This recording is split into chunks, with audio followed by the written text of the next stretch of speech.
Hello, LEC community. I'm Ivan Ramirez. Here to spotlight another educator that is nominated for Latinx Educator of the Year for 2024. So let's welcome Patricia. Patricia, how are you? Okay, thank you. Now, it's nice to be here with you. We have been talking to different teachers. This is our favorite time of the year because we get to listen to the impact of what teachers are doing all across the nation. So, to begin with, tell us about your story, your journey, anything you want to share with our community. Okay, well, first and foremost, I am a mother of five daughters. I have been in CPS for 21 years as a bilingual teacher, and also my current role is an English ELPT. I've had many experiences throughout my years. I've mentored and coached student teachers. I've been on many team committees. I've been the grade level chair, and I've also been on team leads like at the OSA, which is the Office of Social and Emotional Learning.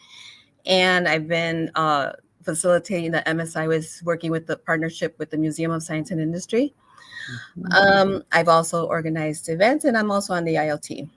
So background on me, I have a family. My family came from Mexico. Mhm. My dad is from Tampico. My mom was born in the United States. They only had minimal education. So I gr- I grew up with valuing education more because of their experiences and what I've struggled. We came from a low income family, and I decided to pursue. I had a desire of valuing education and pursuing it. So when my parents divorced, I decided to.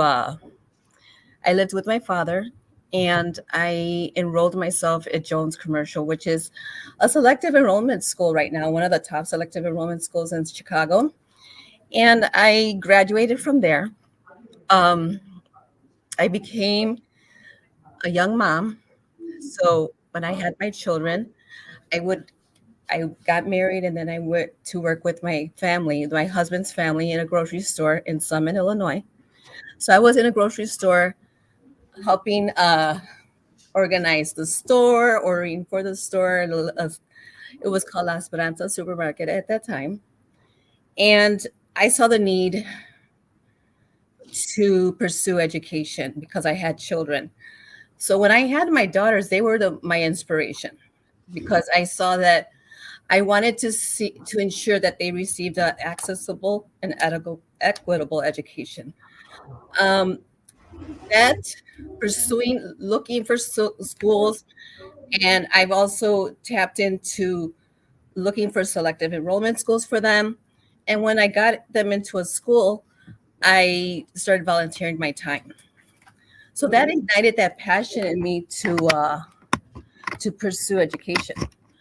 So my journey, my journey in education is it was hard.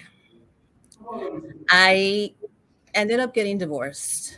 Um, I struggled. I enrolled myself in school, and I did it part time. So I I would work part time, and then I would go to school part time.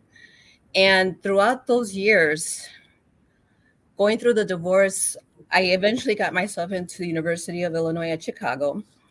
And I had talked to the professor during that time, my situation, and she recommended that I take a break for a year. She's Mhm. like, you need to take a break and come back. And I was scared to take that break because I'm like, how am I going to go back? It's like when you take that break, you have to continue to persevere. So I ended up going back, and thanks to God, I was able to graduate. It took me several years to graduate. Mhm. I think more than six, but I So, did it. I mhm, did it. mhm. And with my kids, it was again, they were my inspiration. I would get up at 4 in the morning to do my papers and study late at night. I was working as a waitress during that time. So with my family's help and support, I was able to accomplish that. And right now my daughters are all grown. I have a daughter that's a senior director at the Department of Ed, and Wow. that's from Lewis University. I have my other daughter is uh, a web designer for an Mhm. insurance company. Yeah. My other daughter's electrical engineer. Hmm. My other daughter is she does storyboarding with a famous YouTuber. Yeah. And my last one, she just got accepted at U of I in Urbana. Wow, congratulations. So Yeah. I'm very proud of them. So my spare time, now I'm almost an empty nester. So my Mhm. spare time is I love spending time with my daughters. I like working out now. I'm like focusing on my health and my daughters. I also have 2 degrees. I mean 3. So I have 1 bachelor's and 2 masters. Yeah. My daughter encouraged me to get my master's in leadership. So that's what I'm like. It's pending right now. Hmm. That's where I'm at. Wow. No, there's so much there. Congratulations. I bet you are really proud of your daughters, of your kids, and where they are. Yes. Looking back on your journey, I bet you all the sacrifices, all those nights probably feel like worth it because they you see them succeed. Yeah. And their Yes. success is also your success, just like our student success is our success as educators. Congratulations. Yes. Yes. It's been a long journey, but I think gracias a Dios that I was able to accomplish it. So, And your parents are from Tampico? Have you yes. been? You know what? I have not gone in years. My dad is scared to go there. It is a little scary. That's the first time I saw the ocean when I went to Tampico. It's Really? 3 hours, Yeah. about 3, 4 hours from where I'm from. So yeah, Yeah, he won't go back. I don't know. He's kind of scared. it's unfortunate the situation that we have in our our Yeah. countries. Yeah. Well, let me read a little bit of what your nominator said, and then I'll just get Okay. your reaction. So they wrote a lot, but I'm going to take a little where he says Patricia has emerged as a leader in bilingual education, currently leading support for the newcomer community in the heart of Pilsen, Chicago. Oh, okay. Throughout her leadership, she continues to provide valuable resources, support, and instructional strategies that resonate with her heart and commitment to the field of education. So you're nominated for Educator of the Year. How does that make you feel? You know what? I was like in shock because I've been in education for such a long time and sometimes we get overlooked. So I feel deep gratitude to be acknowledged at this time in my life because it was a challenging one for me. I'm very honored and excited about it because it gives me a sense of pride and accomplishment. Being a single mom raising my children, I you know I hope to be their inspiration, Mhm. so they could see that we're overcomers and also that we do get recognized Yeah. because sometimes we get overlooked. Mhm. So I hope to continue to make positive impacts with the students, but I feel blessed Mhm. that this is happening to Yeah, other no, people. you deserve all the recognition, and yeah, that's why we're putting you on the spotlight because people need to see different stories Mhm. and then be inspired by you. I saw another comment that says Mrs. Herrera inspired me to become an educator I am today. She is my why. She has shown me the importance of education Wow. and how it opens doors and opportunities. She always believed in me growing up and continues to express how proud she is of me in person. I have become and the impact I have on the educational landscape for our community and for our gente. I'm proud to be the eldest, her mayor, and to be her cheerleader. And as I see her continue to make a difference in the communities that she serves. Oh, nice. Nice. Wow. So, another question is why does representation matter to you?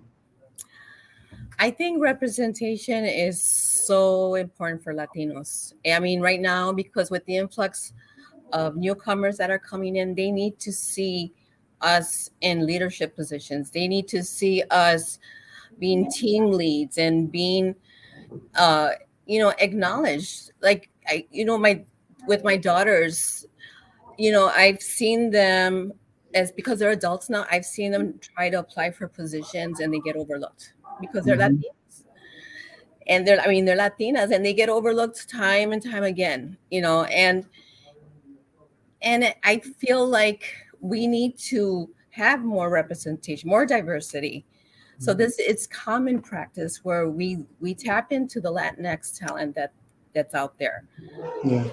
because it keeps happening over and over. We get overlooked. Mhm.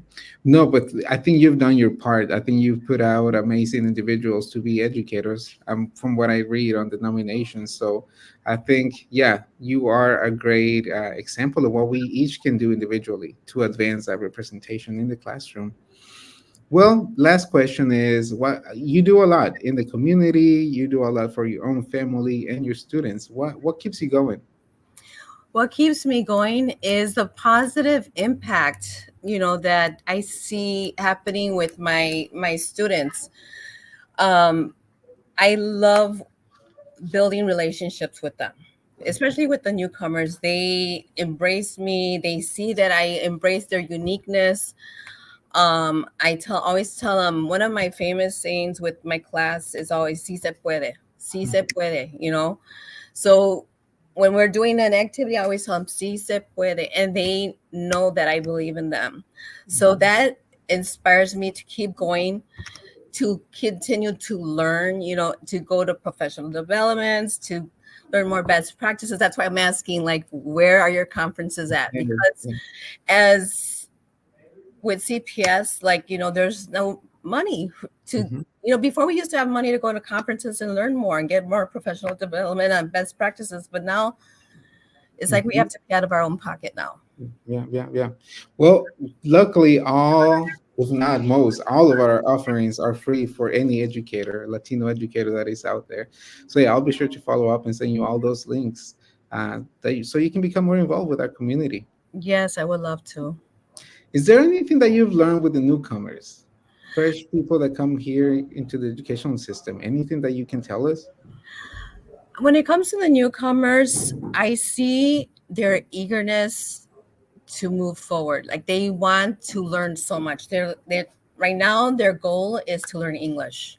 Yeah. When they come to me, they're like, teach us English. Are you gonna teach us English? So I have 80 kids signed up for an after school program. Wow. We have 80 newcomers. So I have 4 teachers and including myself. And so we work with them 3 days out of the week, and we have kindergarten through 8th grade. Mhm. So I see their eagerness in learning. They're like, we're here to learn, but their focus, even the parents, they want them to learn English Mhm. as fast as they can. They're like, can I learn English in a month? And I'm like, no, it's going to take some time, but you'll get there. Mhm. But they're very resilient. They shared stories with me on their journeys, the things that they've witnessed, the their experiences, the sad experiences that they've witnessed. It breaks my heart to hear their stories, but it doesn't. I don't see that it affects them. We try to offer counseling for those that need it, but they're very resilient. Yeah. Yeah. Yeah. I was also an immigrant child and came here when I was not eight, in 8th grade. In what you were saying that you tell your students, si se puede.